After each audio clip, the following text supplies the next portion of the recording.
একটি নৌকা নদীর স্রোতের প্রতিকূলে 5 ঘন্টায় 20 কিমি যায়। যদি স্রোতের বেগ 3 কিমি/ঘন্টা হয় তাহলে স্থির জলে নৌকার বেগ কত? 10 কিমি/ঘন্টা, 6 কিমি/ঘন্টা, 7 কিমি/ঘন্টা, 5 কিমি/ঘন্টা। নৌকাটি স্রোতের প্রতিকূলে অর্থাৎ উজান দিকে মানে সামনের দিকে যায়, মানে স্রোতের বিরুদ্ধে যায় কত? 5 ঘন্টায় 20 কিমি। তাহলে 5 ঘন্টায় যদি যায় সে 20 কিমি, তাহলে 1 ঘন্টায় কত যাচ্ছে?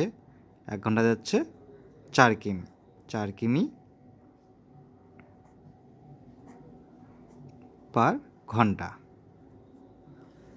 তাহলে স্রোতের প্রতিকূলে নৌকাটির গতিবেগ কত?